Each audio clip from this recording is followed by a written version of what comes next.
In the early 20th century, colonized nations across Asia witnessed the rise of organized independence movements. Groups like the Korean Independence Army and Vietnamese Revolutionary Youth League mobilized peaceful protests and armed resistance against imperial rule.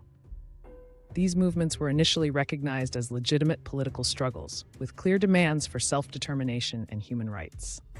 Colonial powers, however, viewed them as threats to their authority and economic interests.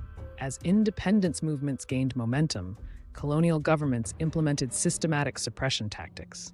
Japan's 1919 Public Order and Police Law in Korea criminalized any assembly or speech advocating independence.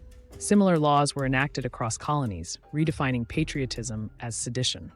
Propaganda campaigns portrayed activists as dangerous radicals, threatening social order. This legal framework allowed authorities to arrest leaders without trial and censor pro-independence media. The 1932 Lyushkov trials became a blueprint for suppressing resistance. Over 1,200 Korean activists were charged with conspiracy against the empire in sham proceedings lacking proper evidence or defense. Sentences ranged from decades in prison to execution. These trials served dual purposes, eliminating movement leaders while publicly demonstrating the consequences of resistance. Court records show 98% conviction rates, revealing the predetermined nature of these judicial processes. The criminalization of independence activities created widespread fear and self-censorship.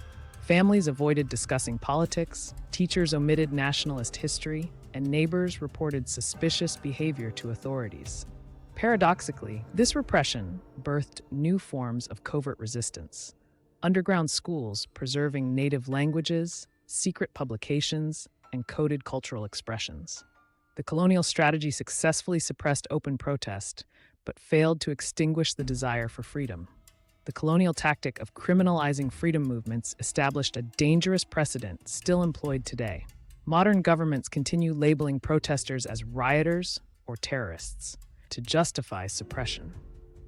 Understanding this historical pattern helps recognize when legal systems are weaponized against dissent. The ultimate failure of colonial criminalization, evidenced by eventual independence, proves that unjust laws cannot permanently suppress the human yearning for self-determination.